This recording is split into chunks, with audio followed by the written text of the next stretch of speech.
এত সুন্দর scenic beauty, এটা কিন্তু রোড ট্রিপেই সম্ভব। No entry. কোথায় ঢুকে পড়লে তুমি? জানি না সামনে বাকে কি অপেক্ষা করছে।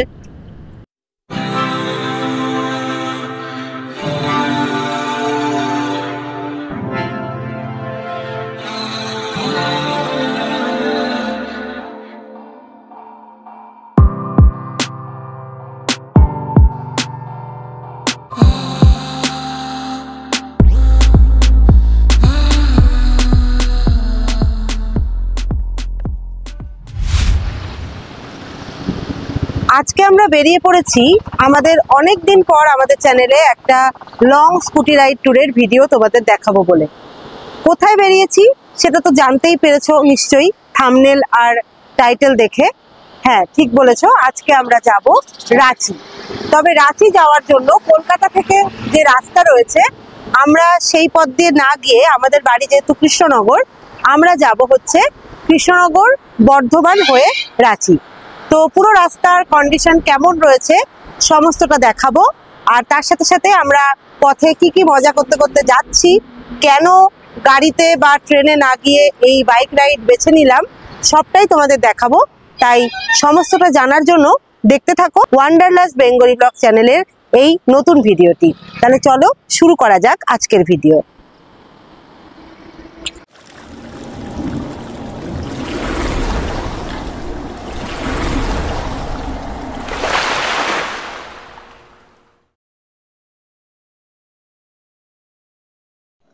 আজ 31 অক্টোবর 2024। আমরা রওনা দিচ্ছি রাঁচির উদ্দেশ্যে। আমাদের বাড়ি থেকে রাঁচির দূরত্ব প্রায় 420 কিলোমিটার। তো আমরা খুব সকাল সকাল বেরিয়ে পড়ছি। এখন বাজে ঘড়িতে প্রায় 4:45। ভোর রাতেই আমরা বেরোচ্ছি, কারণ রাত্রেবেলায় রাইড করা আমাদের খুব একটা পছন্দ নয়। আর একটু পরেই ভোর হয়ে যাবে, রাস্তা পরিষ্কার দেখতে পাবো, এই কারণেই আমরা সকাল সকাল বেরোচ্ছি। তো চলো রাস্তায় যেতে যেতে পুরোটাই তোমাদেরকে শেয়ার করতে থাকবো।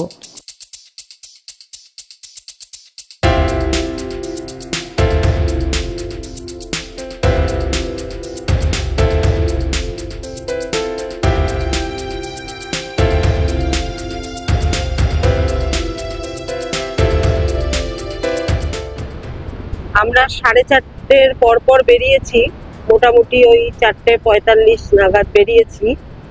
তো 1 ঘন্টা প্রায় হতেই গেল, অথচ খুব বেশি রাস্তা আমরা কিন্তু আসতে পারিনি, যেটার কারণ বৃষ্টি। রাস্তায় বেরিয়েই প্রথমেই বৃষ্টির জন্য দাঁড়াতে হয়েছিল। তো কৃষ্ণনগর ক্রস করছি আমরা এখন। কৃষ্ণনগর থেকে আমরা নবদ্বীপের রাস্তায় যাচ্ছি, নবদ্বীপ টাউনের যে রাস্তা। কলকাতা থেকে রাঁচি যাওয়ার অনেক রাস্তা এবং অনেক ভিডিও তোমরা দেখে থাকবে কলকাতা টু রাঁচি ট্যুরের। আমরা যেহেতু কৃষ্ণনগরে বাড়ি আমাদের, তাই আমরা যাচ্ছি কৃষ্ণনগর থেকে নবদ্বীপ বর্ধমান হয়ে রাঁচি। তো আশা করছি তোমাদের একটা নতুন রুটের সন্ধান দিতে পারবো। যারা এই দিক থেকে যাবে তাদের জন্য কিন্তু এই রুটটাই কম রাস্তা, অনেকটা রাস্তা কম। আমরা গুগল ম্যাপে যেটা চেক করে পেয়েছি, প্রায় 70-80 কিলোমিটার রাস্তা আমাদের কম দেখিয়েছে, সেই কারণেই আমরা এই রাস্তা দিয়ে যাচ্ছি। তো রাস্তার কন্ডিশন কেমন আছে সবটাই তোমাদের শেয়ার করব। আপাতত আমরা যাচ্ছি নবদ্বীপের দিকে, কৃষ্ণনগর থেকে নবদ্বীপের রাস্তায়। রাস্তা ভালো, তবে প্রচুর স্পিড ব্রেকার রয়েছে, প্রচুর মানে প্রচুর। মানে কৃষ্ণনগর থেকে নবদ্বীপ পর্যন্ত প্রায় 90-এর ওপরে স্পিড ব্রেকার। এক এক জায়গায় 3টে-4টে পরপর রয়েছে। এই কারণে গাড়ি নিয়ে স্পিডে চলা খুব মুশকিল। রাস্তা খুব ভালো হওয়া সত্ত্বেও এই সমস্যাটা নবদ্বীপ রোডে আমাদের সবসময় ফেস করতে হয়। তো তোমরা যদি এই রাস্তা দিয়ে আসো, এই ব্যাপারটা একটু মাথায় রাখবে। খুব একটা মার্কিং করা নেই স্পিড ব্রেকার গুলো একটু পরপরই রয়েছে, সেটা একটু খেয়াল রাখতে হবে।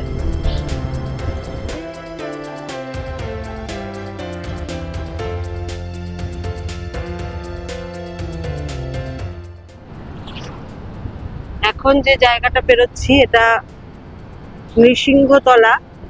এখানে নৃসিংহদেবের মন্দির রয়েছে, খুবই জাগ্রত এই মন্দিরে। এখানকার লোকেরা প্রায় এসে থাকে, আমরাও অনেকবার এসেছি। তো সেই জায়গাটাই পেরোচ্ছি এখন।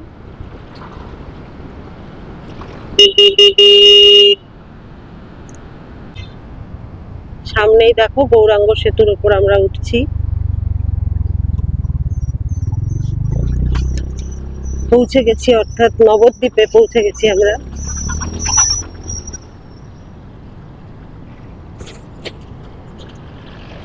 নিচ দিয়ে যাচ্ছে গঙ্গা নদী।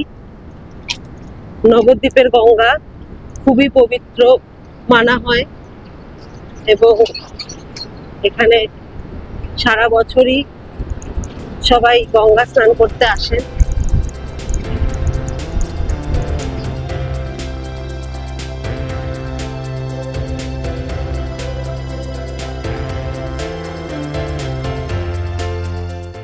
ম্যাপে এখনো দেখাচ্ছে আমরা যেটুকু এসছি নবদ্বীপ অব্দি এসেছি।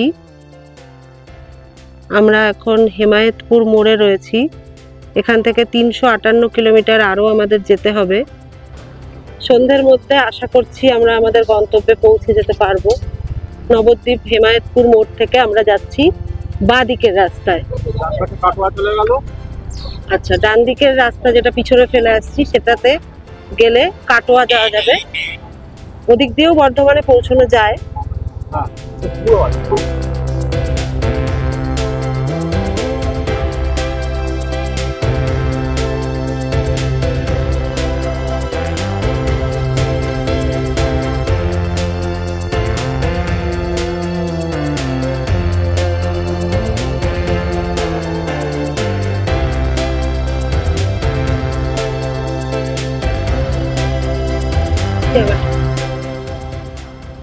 এখন রয়েছি পূর্ব বর্ধমানের মধ্যেই নাদনঘাট রোড,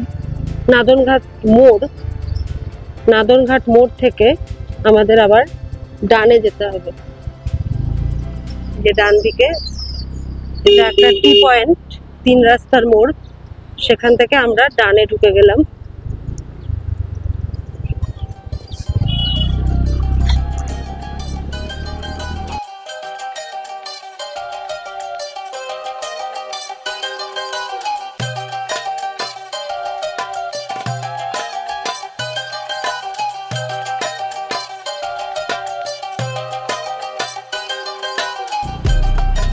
এখন রয়েছি কুসুম গ্রামে। এই যে বাজার এলাকাটা, এটা কুসুম গ্রাম। এখান থেকে আমাদের বাঁ দিকে যেতে হবে। যে রাস্তা দিয়ে আসছিলাম সেখান থেকে রাস্তাটা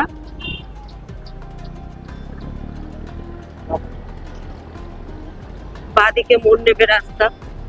কুসুম গ্রামের বাজার মাঝামাঝি জায়গার থেকে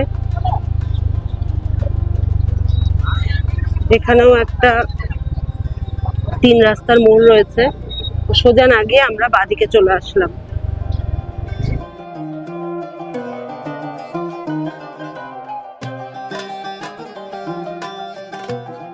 পূর্ব বর্ধমানের ভান্ডারদিহিতে এসে আমরা একটু ব্রেক নিলাম। মোটামুটি 70 কিলোমিটার পথ আমরা চলে এসেছি। এটাই আমাদের আজকের প্রথম ব্রেক। এখন আমরা একটু চা সাথে সিঙ্গারা খেয়ে নিচ্ছি।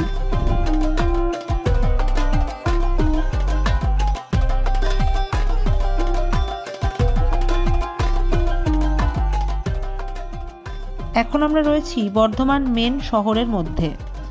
মোটামুটি 125 কিলোমিটার পথ আমরা চলে এসেছি। আরও প্রায় 390 কিলোমিটার পথ যাওয়া বাকি।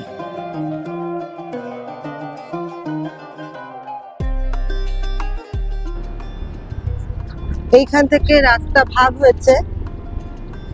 কলকাতা যাওয়ার রাস্তা পেছন দিকে পড়বে, আর আমরা যাব দুর্গাপুর যাওয়ার রাস্তার দিকে। ফ্লাইওভার রয়েছে উপরে। ফ্লাইওভারের তলা দিয়ে ক্রস করে আমরা ডান দিকে চলে যাব। আর এই বাদিকে যে বাদিকে যে লরিগুলো যাচ্ছে এগুলো কলকাতা থেকে যাচ্ছে। তো কলকাতা থেকেও চাইলে তোমরা এই দিক দিয়ে আসতে পারবে, সরাসরি এখানে এসে কলকাতার রাস্তা মিশছে।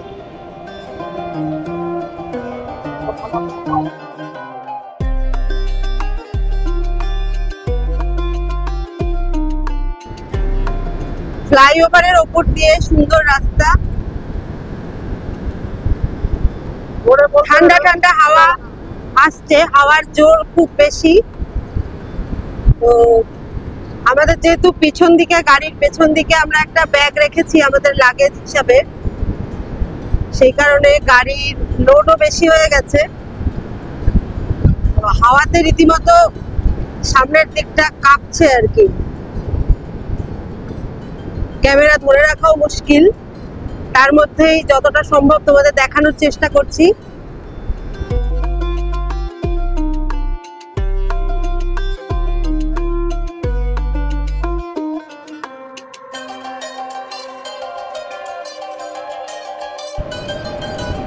আকাশ একটু মেঘলা, মানে রোদ্দুর এখনো সেভাবে ওঠেনি। আমাদের এর জন্য একটু সুবিধাই হচ্ছে, খুব বেশি রোদের তাপ সহ্য করতে হচ্ছে না। বৃষ্টি না হলে এই আবহাওয়াটা বেশ ভালোই।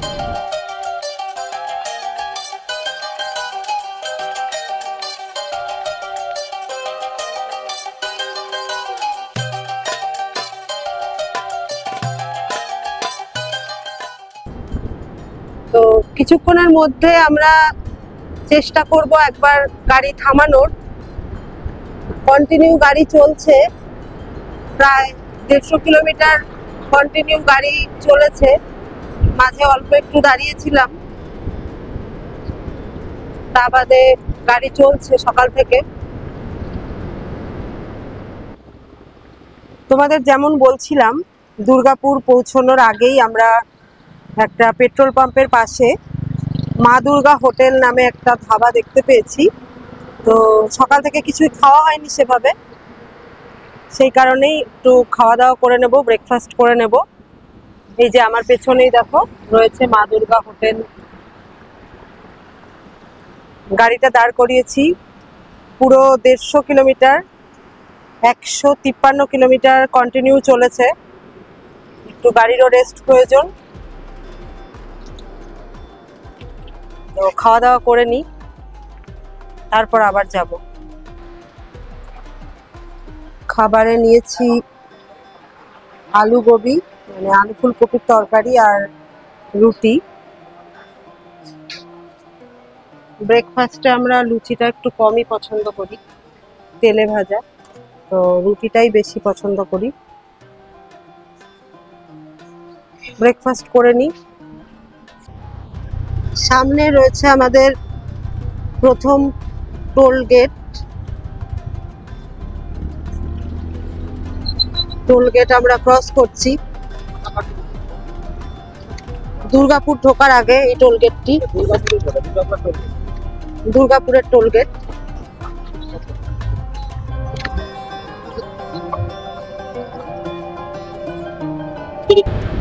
সুন্দর রাস্তা, ওয়ান ওয়ে, যে কারণে গাড়িতে স্পিড নিতেও অসুবিধা হচ্ছে না।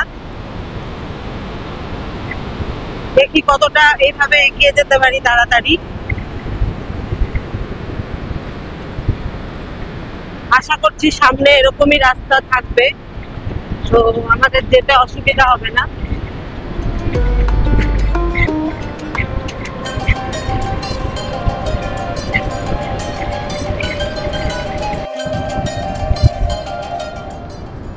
আসানসোলের ওপর দিয়ে যাচ্ছি, রানীগঞ্জ পেরিয়ে আসানসোলের ওপর দিয়ে যাচ্ছি। এখন ধানবাদ আর 70 কিলোমিটার। মাইথন ড্যাম দেখা যাচ্ছে এখান থেকে কিছুটা। মাইথন ড্যামে আমরা গেছিলাম গত বছর পুরুলিয়া ট্যুর করার সময়, তো সেই পুরুলিয়া ট্যুরের ভিডিওটাও তোমরা চাইলে দেখে নিতে পারো।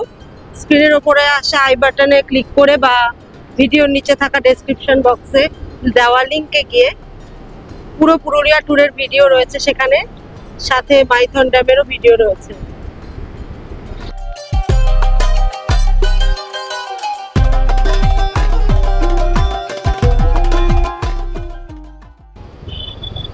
এটা নিশরা, ধানবাদেরই অংশ নিশরা, অর্থাৎ আমরা পশ্চিমবঙ্গ ছেড়ে ঢুকে পড়েছি আমাদের প্রতিবেশী রাজ্য ঝাড়খণ্ডে। ঝাড়খণ্ডে ঢুকে আমরা একটু তেল ভরে নিচ্ছি। এখানে ওয়েস্ট বেঙ্গলের থেকে একটু দাম কম তেলের, তো ট্যাঙ্কি ফুল করিয়ে নেওয়া হচ্ছে আর একবার। গাড়িতে ফুল ট্যাঙ্কি তেল ভরে নেওয়ার পর চাকার হাওয়াটাও চেক করিয়ে নেওয়া হচ্ছে।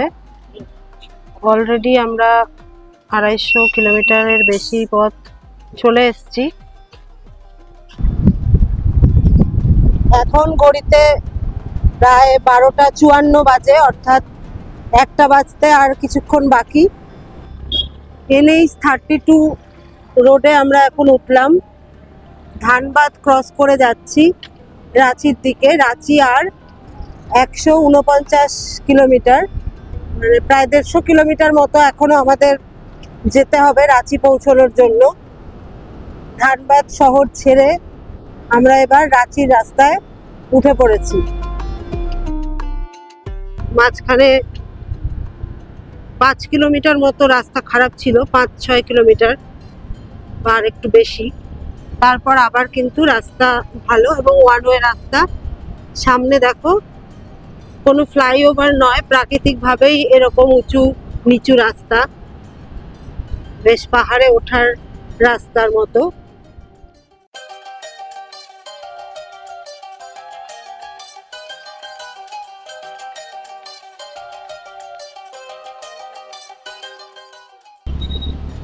এখন আমরা ITI মোড় চাষ এই জায়গা থেকে, ঝাড়খণ্ডের এই জায়গা থেকে ডান দিকে টার্ন নিচ্ছি। এখানে দেখো মাইলস্টোন দেওয়া রয়েছে। রাঁচি এই দিকে দেখাচ্ছে 111 কিলোমিটার, এখনো 111 কিলোমিটার রাঁচি দেখাচ্ছে। তার সাথে 62 কিলোমিটার হচ্ছে রাজরাপ্পা মন্দির। রাজরাপ্পা মন্দির রাঁচির একটা বিখ্যাত কালী মন্দির। তো রাঁচি সাইট সিইং করার সময় অবশ্যই আমরা রাজরাপ্পা মন্দিরও দেখব। এখন বাজছে 2:54, অর্থাৎ প্রায় 3টে বাজতে চললো।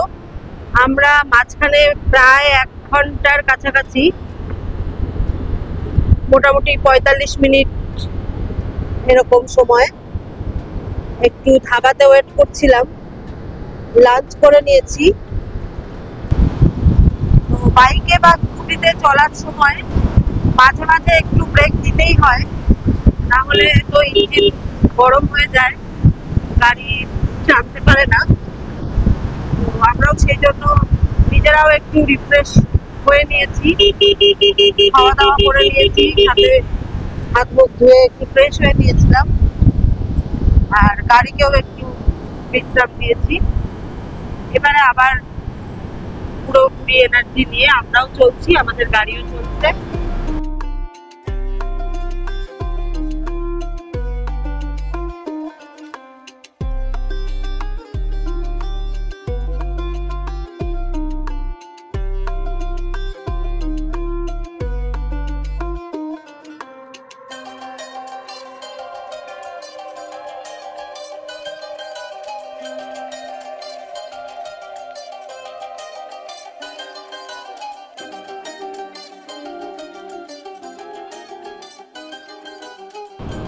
ভিউ তো খুবই সুন্দর, কিন্তু সামনে বড় বাস রয়েছে, সাইডও দিচ্ছে না, আর আমরা পেছনে ধুলো খেতে খেতে যাচ্ছি। প্রচন্ড ধুলো রাস্তায়, বাসটাকে কিছুতেই ওভারটেক করা যাচ্ছে না। এখন ঘড়িতে বাজে 4:56, অর্থাৎ প্রায় 5টা বেজে গেছে। আর সূর্য কিন্তু পাহাড়ের কোলে মুখ লুকিয়েছে। সূর্য আর দেখতে পাওয়া যাচ্ছে না, কিন্তু তার অস্তে যাওয়ার সময়টা এই যে লাল আভা চারিদিকে ছড়িয়ে গেছে সেটাই দেখতে পাওয়া যাচ্ছে। এক্ষুনি অন্ধকার হয়ে আসবে, তো আমাদের চেষ্টা ছিল অন্ধকার হওয়ার আগেই যাতে আমরা রাঁচি শহরে পৌঁছে যেতে পারি, কিন্তু মনে হচ্ছে সেটা পসিবল হবে না, একটু সন্ধে হয়েই যাবে। পুরো 360 ডিগ্রি ভিউ পাওয়া যাচ্ছে পাহাড়ের, যেদিকে তাকাচ্ছি সেদিকে পাহাড়, মানে পুরো মনে হচ্ছে আমরা গোল করে পাহাড় আমাদের ঘিরে রেখেছে। এত সুন্দর সিনিক বিউটি, এটা কিন্তু রোড ট্রিপেই সম্ভব।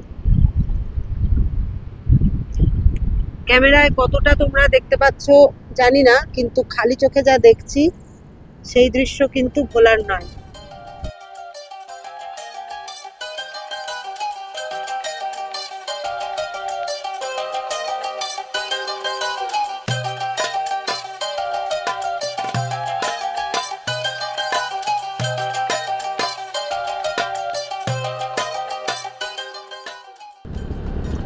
এখানে রাস্তা কিন্তু বেশ খারাপ,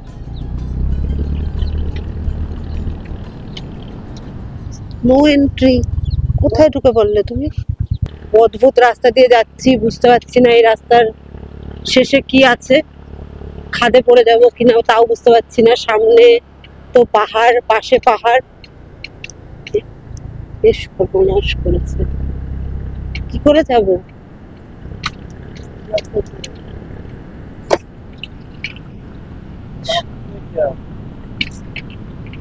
কি এরিয়া?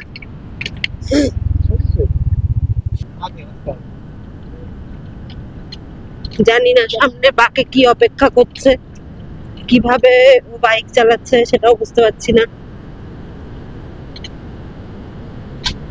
দেখতে আমার ভালো লাগছে কিন্তু ভয়ও করছে।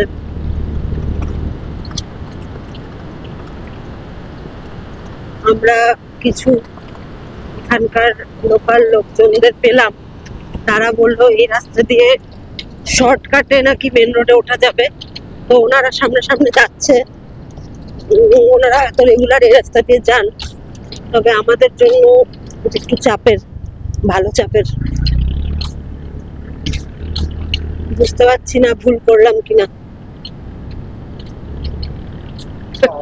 লাদাখের ফিলিং আসছে, ঝাড়খণ্ড ট্রিপে লাদাখের ফিলিং। বরফটাই যা দেখতে পাবো না। রাস্তার দুর্গমতা আর সিনিক বিউটি কিন্তু রয়েছে। দারুণ একটা ভিউ পয়েন্ট, কিন্তু দারুণ ভিউ পয়েন্ট। সন্ধে হয়ে যাচ্ছে, এই জায়গাটায় দাঁড়ানোটা রিস্কি, না হলে কিন্তু আমরা এখানে আরো কিছুক্ষণ দাঁড়াতাম। যতটা ভিডিও করে ক্যাপচার করতে পারি। এই ভিউ দারুণ দারুণ।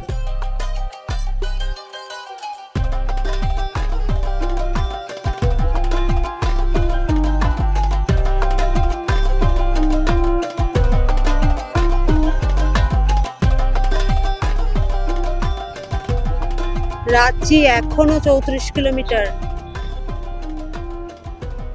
মেন রোড দিয়ে আসলে এখানে পৌঁছতাম, আর এই যে আমরা ভেতর দিয়ে আসলাম, দেখতেই পেলে কেমন একটা অদ্ভুত রাস্তা।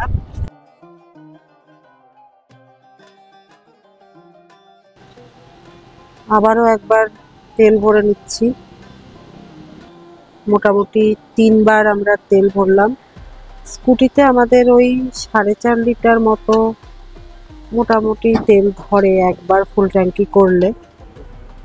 তো এখনো 35 কিলোমিটার বাকি, আমরা আর একবার তেল ভরেই নিলাম।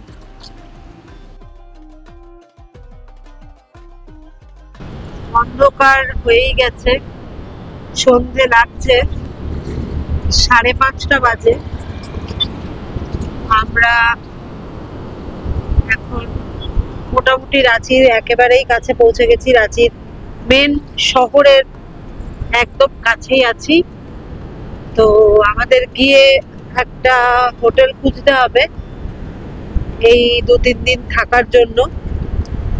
আগে থেকে হোটেল বুক করে আসিনি, কারণ রাঁচি রেলওয়ে স্টেশনের কাছে অনেক হোটেল আছে, যেটা আমি দেখেছিলাম, সেই কারণেই আগে থেকে বুক করে আসিনি। আশা করছি হোটেল খুঁজে পেতে, পছন্দসই হোটেল খুঁজে পেতে খুব একটা অসুবিধা হবে না।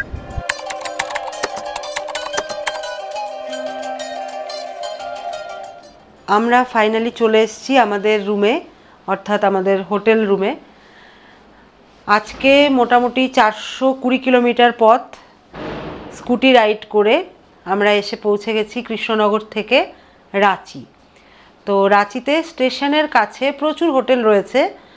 আমাদের পৌঁছতে মোটামুটি 6টা বেজে গেছিলো, প্রায় 6টা নাগাদ আমরা হোটেলের কাছে আসি এবং তখন আমরা যে হোটেলটি পছন্দ করি সেটি হলো কিংস 11। আমরা যে হোটেলে আছি কিংস 11, এই হোটেলের রুম দেখো, পার ডে 1600 টাকা room rent, double bed AC room, ঠিকঠাক রুম আছে, অসুবিধা নেই। তো আমরা খুব টায়ার্ড ছিলাম সেই সময়, আর ভিডিও করা হয়নি হোটেলে ঢোকার সময়। তাড়াতাড়ি হোটেলে এসে আমরা একটু ফ্রেশ হয়ে নিয়েছি, তারপর একটু খাওয়া দাওয়া করে নিলাম। সারাদিনে তো দেখেইছো খুব বেশি ভালো কিছু খাওয়াও হয়নি, আর এতটা পথ জার্নির ক্লান্তি তো রয়েছেই। তো যাই হোক, আজকে তো পৌঁছে গেছি রুমে। এরপর আগামীকাল এবং পরশু এই দুটো দিন আমরা রাঁচিতে ঘুরবো, রাঁচির সমস্ত জায়গাগুলি ঘুরে দেখব, সাইট সিইং করব। তো সবটাই তোমাদের দেখাবো, পরপর ভিডিও আসতে থাকবে আমাদের চ্যানেলে। আজকের ভিডিও কেমন লাগলো সেটা জানিও অবশ্যই। তার সাথে সাথে পরবর্তী ভিডিওগুলো দেখার জন্য আমাদের channel wanderlust Bengali blog subscribe করে রেখো।